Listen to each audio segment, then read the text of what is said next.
Middle class या lower middle class वाला आदमी एमवे बिजनेस क्यों करना चाहिए?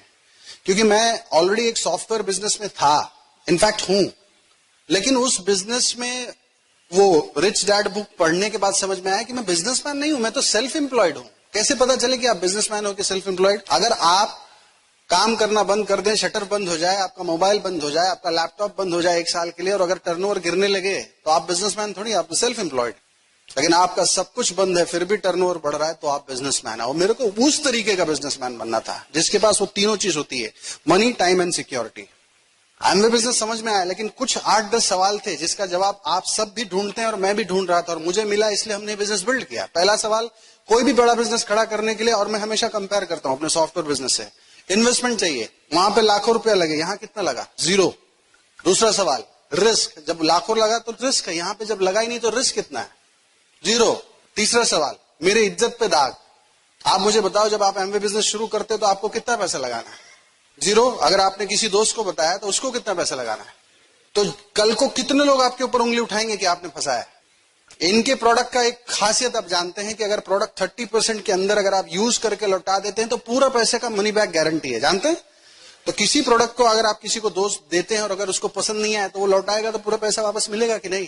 तो यही है ब्रांड है। और एक स्वाभिमानी इंसान के पास 2 चॉइस दीजिए आप, या पैसा या सेल्फ रिस्पेक्ट, तो सबसे पहले वो सेल्फ रिस्पेक्ट चुनता है। और मैं इस बिजनेस में सबसे पहले इसीलिए आया कि इस बिजनेस में मेरे को मेरे इज्जत पे दाग लगता हुआ नहीं दिखा, तो वो मेरे लिए बहुत अच्छा था। फिर उसके बाद बिजनेस बिल्ड करने के लिए किस चीजों की जरूरत होती है? या प्रोडक्ट या सर्विसेज, 2 ही चीज बिकते हैं दुनिया में। मेरे पास सॉफ्टवेयर एक प्रोडक्ट था, यहां पर देखता हूं तो एमवे के खुद के 450 प्रोडक्ट।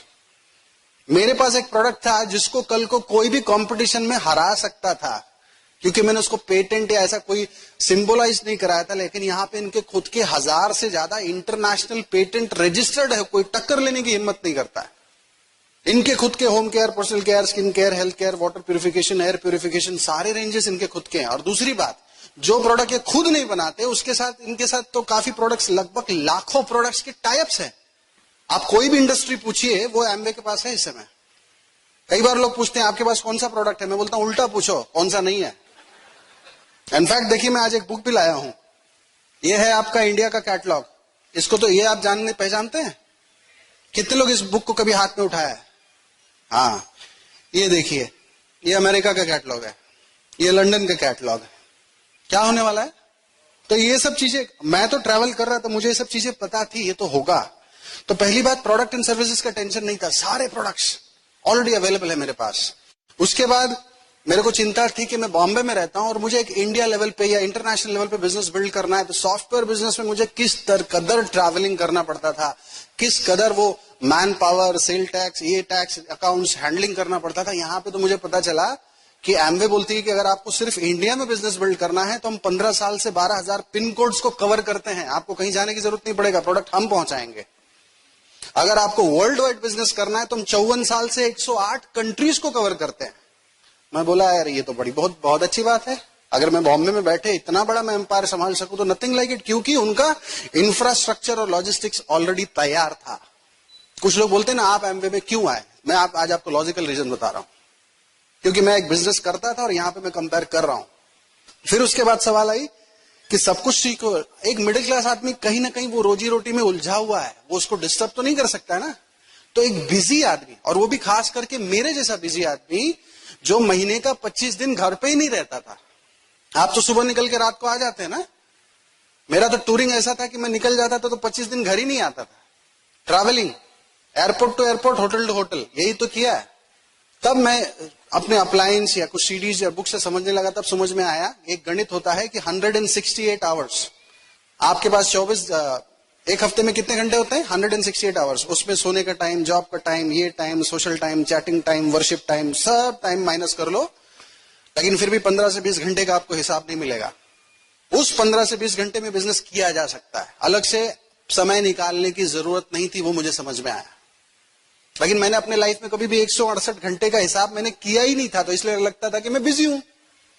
दूसरी बार मैंने सोचा, एक वहां पर एक बिजनेसमैन है जो 24 घंटे में 50 बिजनेस संभालता है, और यहां पे श्रवण कुमार 3 डिग्री लेके एक चीज ही ढंग से नहीं कर पा रहा है, कहीं तो गड़बड़ होगा। और एक चीज समझ में आया, वर्ल्ड के जो टॉप 10 रिचेस्ट फैमिली हैं उसमें से 4 कौन है पता है? पता है कि नहीं आपको ये बात? तो आखिर वो लोग टॉप पे कैसे चले गए? तो कुछ चीजें उनको पता थी जो मुझे नहीं पता थी, जो मुझे यहां पर आके पता चलना शुरू हुआ। तो समय निकालना मेरे लिए टफ नहीं था, क्योंकि बहुत सारी इंफ्रास्ट्रक्चर ब्रिट वर्ल्ड वाइड और एम्वे का सब सेट था। फिर बारी आई डाउट, ये बिजनेस चलेगा कि नहीं। और हमेशा याद रखिए, राइट टाइम पे राइट अपॉर्चुनिटी पकड़ने को ही होशियारी, जो बोलना है आप बोल सकते हैं।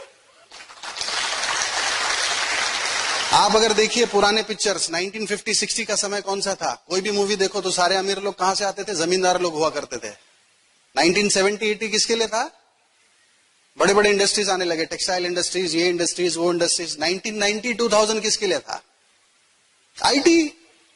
2010-20 किसके लिए होगा? नहीं समझ में आया तो मैं आपको बताता हूं। कोई डॉक्टर है यहां पर? डॉक्टर साहब? अरे हैं। डॉक्टर साहब, जब मैं बीमार पड़ूं तो 2 तरीका है मेरे पास। एक तो मैं आपका प्रिस्क्रिप्शन ले लूं या जाके एमबीबीएस करूं। अच्छा क्या है? प्रिस्क्रिप्शन ना। तो ऐसे ही कौन सा बिजनेस करना चाहिए जब नहीं समझ में आए, तो इंडिया के जितने भी टॉप के बिजनेसमैन हैं उनका सबसे ज्यादा इन्वेस्टमेंट कौन से सेक्टर में लगा हुआ है देख लो। Mukesh Ambani Reliance Fresh, Anil Ambani Reliance Digital, Tata Croma, Birla More, Lakshmi Mittal DMart Walmart, Kishore Biyani Big Bazaar, सबके सब रिटेल में डायरेक्ट सेलिंग। एक मैन्युफैक्चरर जब कंज्यूमर के पास डायरेक्ट जा रहा है, आज की तारीख में आपका टाटा स्काई या कोई भी जो है ना केबल वाला, वो केबल के थ्रू नहीं आता, वो डायरेक्ट आ रहे हैं। आज की तारीख में आपको इंश्योरेंस लेना है तो एजेंट की जरूरत नहीं है, वो डायरेक्ट आ रहे हैं। आपको टिकट लेना है तो वो डायरेक्ट आ रहे हैं। हर चीज डायरेक्ट हो रहा है। That is called as direct selling. और उसमें भी नई चीज ऐड होगी, वो क्या है? टेक्नोलॉजी। हर चीज ऑनलाइन हो जाएगा। आज आपके पास जो भी फोन है, 4 से 5 साल में सब चीज स्मार्टफोन में बदल जाएगा। आप अपने घर का A to Z सामान ऑनलाइन खरीदेंगे। आप अगर देखें तो 1.5 महीना पहले मुकेश अंबानी ने नई कंपनी शुरू की है 4G करके, 50,000 करोड़ का इन्वेस्टमेंट है। तो ये इतना पावरफुल कॉन्सेप्ट था जो मुझे उस वक्त भी समझ में आ गया था। इनफैक्ट अगर आप देखेंगे 1 हफ्ता पहले अभी ये फ्यूचर ग्रुप्स, किशोर बियानी ने खुद का डायरेक्ट सेलिंग शुरू किया है, जैसे एमवे करता है। बिग बाजार के कैटलॉग्स लोग ले जाएंगे, मीटिंग्स करके लोगों को दिखाएंगे, ऑर्डर कलेक्ट करेंगे, और वो भी उस तरीके से वो काम शुरू होने वाला है। लेकिन उसका इन्वेस्टमेंट पता है कितना है? 3 लाख। आपको कितना लगाना पड़ा? ज्यादा सोचता कौन है? इसीलिए तो 0 बोलते हैं। मेरे लिए ये पता था ये चलेगा, कोई डाउट ही नहीं था। उसके बाद आ गया, चलो डायरेक्ट सेलिंग भी समझ में आ गया, टेक्नोलॉजी भी समझ में आया, लेकिन कौन से फील्ड का बिजनेस करूं? उसके लिए भी बड़ा इजी था, क्योंकि वही खेल, फैक्ट पे जाऊं कि ओपिनियन पे जाऊं। आप किसी भी कंट्री में घुसो तो नंबर 1 टर्नओवर देने वाला फील्ड कौन सा है? Fast moving consumable goods. Number 2, किसी भी कंट्री में घुसो तो नंबर 2 टर्नओवर देने वाला फील्ड कौन सा है? Health and wellness. एमवे दोनों में है। वो चीज मेरे लिए बहुत आसान समझ में आने लगा कि यार जो चीज मुझे फिर बारी आई, नॉलेज एंड एक्सपीरियंस। तो इतना बढ़िया सिस्टम है हमारे पास ये ब्रिट वर्ल्ड वाइड। इनफैक्ट मैं चाहूंगा कि ब्रिट वर्ल्ड वाइड के लिए आप जोरदार तालियां बजाइए कि